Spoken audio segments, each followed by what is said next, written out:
好，來看到中美之間的軍事博弈，中國大陸的6代機殺入了天空。今天會來特別看到第5架的原型機殲36曝光了。狂飆做測試之外，還包括了5代機，今天也會來看到，包括了它的殲20擴軍千架，殲35也要來全面量產。美國的空優霸權面臨最大挑戰嗎？如果觀眾朋友來跟我們做互動留言，如果您認為美國的空中霸權面臨挑戰，留言寫1；如果您認為還可以領先好一陣子，留言寫2，跟我們一起來做互動。中美的新一代的空戰力量來做一個最新的比拼。最新消息是中國傳說中的第6代戰機，也就是它的殲36了。畫面上我們看到第5架的原型機，現在疑似已經投入在做測試了。也代表說，大陸的6代機的發展可能從本來只是概念啊這種驗證型的，結果呢，是不是真的已經開始做測試了？包括了多架的原型機跟它的新構型，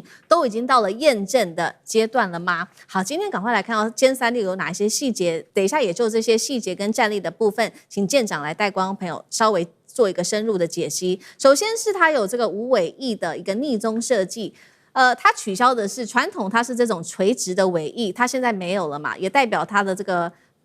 雷達的反射面積變小了，那麼可以降低飛行的阻力，也提升它的逆蹤的能力。這個是第一個，在它的尾翼部分做的改變。第二個是它現在用到了3發動機的一個配置哦，顯示呢它現在可以追求更大的航程，以及搭載更強的雷達電子戰系統。而作戰半徑的部分現在是來到了4000公里，我們看跟殲20來做比較，殲20只有2000公里，而美國的 F-35AC 的作戰半徑更只有1000公里，所以它的作戰半徑可以說是已經大幅的提升了。最後我們来看到它的超大型機身也可以容納更多的它的內置彈艙，以及更高功率的雷達跟電子戰的設備等等。如果相關技術成熟，現在也代表說中國大陸空軍的目標已經不是追趕 F-22、F-35了，而是在提前卡位下一代的空戰規格嗎？好，有關於殲36的部分，艦長如何看它的戰力，還有它已經在做實戰化測試了嗎？會改變未來的空戰實力，美中之間嗎？您如何看？刚剛主持人告訴我們啊，也就是這已經是第五款的一個測試機了，也就是它做了非常多的不同型的一個部位的改動。那這個也是透過每一次的試飛做不同的一個修正啊。那其實我們看到啊，這一架飛機，也就是我們看到的成飛6代機。那可是每一次那它所展現出來的都不太一樣，所以非常多的照片啊。那但是呢，其實這就是一種飛翼設計，也就是我們講到的爛打的這種飛翼設計。這種飛翼設計，也就是如果它遇到這一個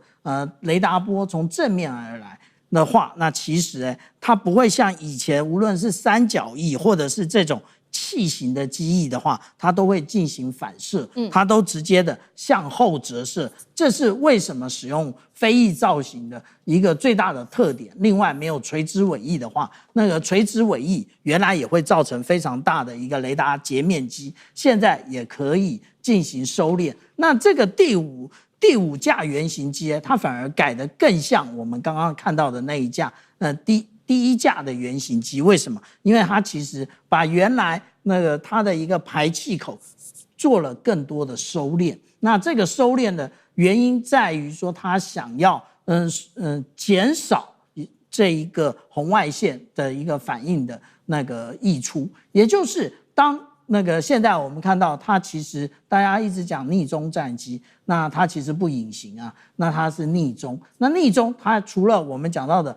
這一個雷達的一個截面積要小的話，那另外一個特點，也就是我們講到說它的紅外線的反應也要小，也就是它慢慢的改回它原來最原始的設計了。那其他有關於這個3個發動機啊，這個彈艙的部分啊，其實我們都只是揣測而已。但是我們實際上可以看到的是什麼？我們其實可以看到的，也就是前一段時間這個中國大陸它的一個影片，在這一個慶祝這個運20服役10週年的時候，我們看到什麼？他說我們先加6爺，6爺其實他指着也就是轟6的一個轟炸機，他說再加小六，小六是什麼？小六其實也就是殲36。大家覺得中國大陸它的一個設計還停留在只是做這一種戰機的設計嗎？其實不是啊。如果我們透過看這一個南華早報的話，南華早報其實它有關於這第6代戰機的部分呢，他說其實他們都已經在準備6代這一個逆中戰機如何落艦，他連落艦系統都已經設計好了。為什麼我們這麼說？因為其實當這個論文出來的時候，它都已經 delay 大概3年了。那我們刚剛看的是南華早報的報道，那当然，小艦長有必要要把這個原來的論文挖出來。他說直接那個基於直接力的飛翼布局，這就是我們剛剛講的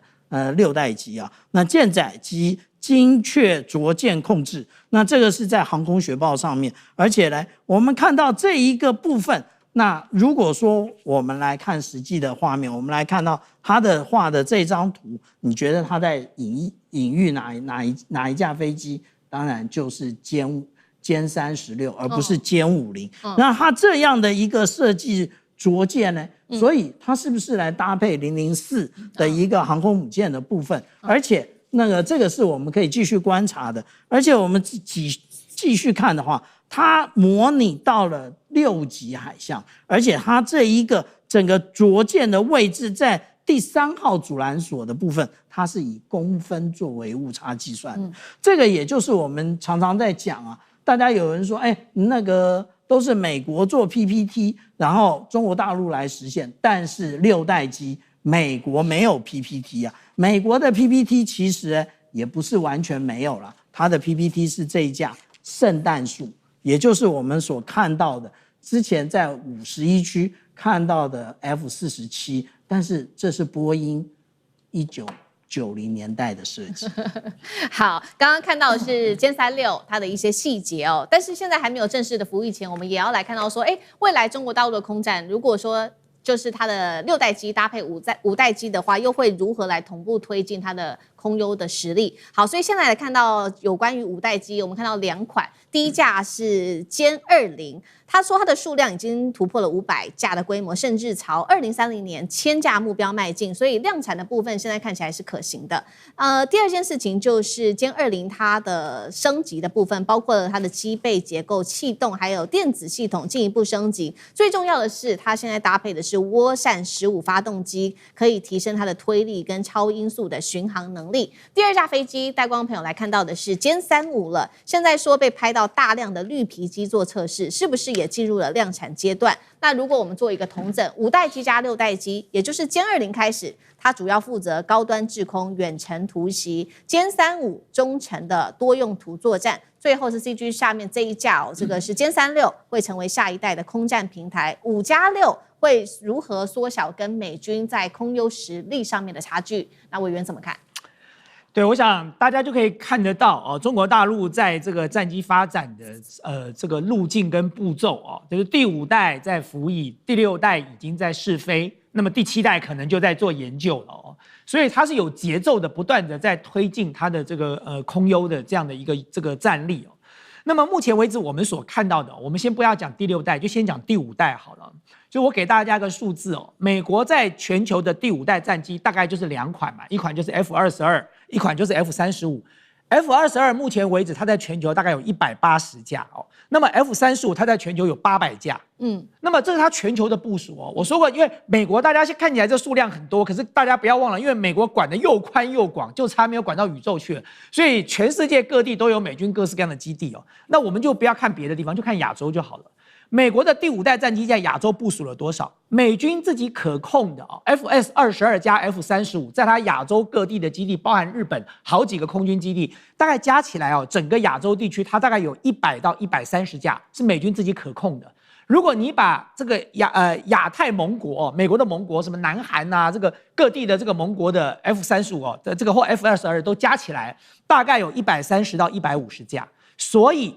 現在美軍的第5代戰機在亞洲地區大概是250架，這是美軍在亞洲的部署。那你回過頭來看中國大陸的第5代戰機，這個剛才小艦長幫大家介紹過了嘛，歼20、殲35，中國大陸大概現在有500甚至美國有一些智庫說預估到600架了，它已經有500到600架的殲20了，然後呢再包含這個殲35，現在大概是30到50架，而且如果開始進行全面量產就造軍艦都可以像下餃子了，造飛機大概也沒有太難那麼這個數量會大幅的提升。那現在你看到的6代機的這個研究，我們剛才在討論的就是我们看到的這個殲36的原型機開始在試飛了，而且試飛了好幾款了。可是美國自己的6代機，剛才小艦長提到的這個 F-47，它要取代 F-22。然後這個 FAXX 它要取代這個F-18的大黃蜂，這2款到目前為止，它都是預計在2028年才要首飛的。所以你看，我們現在2026年，中國大陸的第6代戰機就已經在原型機試飛了。可是到目前為止，美國的這2款要到2028年可能才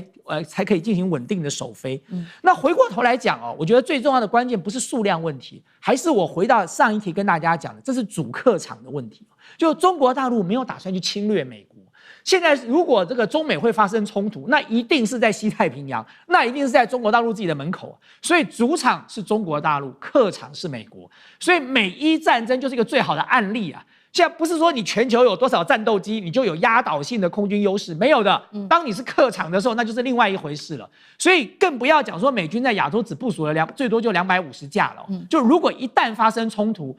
伊朗怎麼對美軍在中東的這個軍事基地，中國大陸就可以用同樣的方法對付美國在這個印太地區的軍事基地。所以美軍的空中優勢在面對主客場差異的時候，幾乎發揮不了太多壓倒性的功能了。好，這是美軍特別是在亞洲地區在空戰方面它處於劣勢的部分。那我們也來看看，那 F-22跟 F-35是美軍的5代機嘛，剛剛我們也提到了這2款戰機，那他們現在面對的問題就是 F-22它主要是面對它的數量有限，而且生產線已經完全關閉了，這個是 F-22。再來 F-35呢，它的問題則是它的成本太高了。現在呢，洛克希德馬丁也做了一個統計，生命週期成本 F-35來說大概是2兆美元，主要集中在這個後勤的維修跟升級等等。所以面對殲35來勢洶洶，接下來美軍它的空中的優勢還有嗎？那楊老師又怎麼看？其實剛才前面2位都講得很清楚由於針對美國這2款跟中國的2款第5代機F-22、F-35以及殲20和殲35，我覺得在4個層面如果雙方真的要只是來做這個對比的話那4個層面其實我覺得美國現在遇到很大的這個狀況。第一個層面就講得很清楚了，也就是說在它的性能表現以及數量以及整個全球的布局而言，其實美國現在碰到了撞牆期。也就是說，雖然 F-22這個180架，可是它已經停止生產了。但是呢，殲20呢500架還是在持續。那你當然這是一個2種不同的高低搭配在就是 F-22跟 F-35以及殲20跟殲35之間，可是基本上其實是各自有各自的這個功用。雖然 F-35跟殲35各自它在陸空甚至海的運用層面都較為廣泛、較為靈活，但是呢，比較大型重型的 F-22跟殲20仍然有它長程攔截以及就是相關的這種就是功用。所以以這個比較而言的話，以美國的這個 F-35的全球部署，雖然它多達到800架，可是呢，它並沒有優勢。第二個是。美國是全球部署，大陸只是在西太平洋，就區域而言，你馬上就高下立見。對。那第3個呢？現在美國的洛克希德馬丁，它的那個 Block 4的升級也是碰到撞壁，就它基本上 F-35的生產現在只是量，但是無法提升值，那也碰到一個最大的這個困境。同時不要忘記，中國大陸的稀土的管制也對 F-35的製造產生的影響。那最後一點是什麼呢？那講到2個概念，一個中程僚機，還有呢，也就是所謂的這種相關的，像是霹靂15、霹靂17的這些這種所謂的這個就是空對空的這些飛彈。那其實這個比較也是高下立見。那當然，中程僚機你更進一步到第6代的相關的这個就是戰鬥機的時候呢，它的差距就說不定更明顯了。好，謝謝楊老師。那我們休息一下，馬上回來。觀眾朋友們，我們要開會員頻道啦！因應呢美中、中東還有印太的亂局，你看到的是新聞，我們看到的是背後誰在操控這個世界。加入會員可以取得獨家視角的通行證，你將優先取得更深的觀點判讀，包括了核心真相分析、歷史脈絡拆解、局勢推演邏輯。同時解鎖會員勳章、優先互動權、問題解析、幕後花絮，支持我們制作高品質的影片。點擊下方的加入鍵，一起成為戰友吧！我們會員頻道見。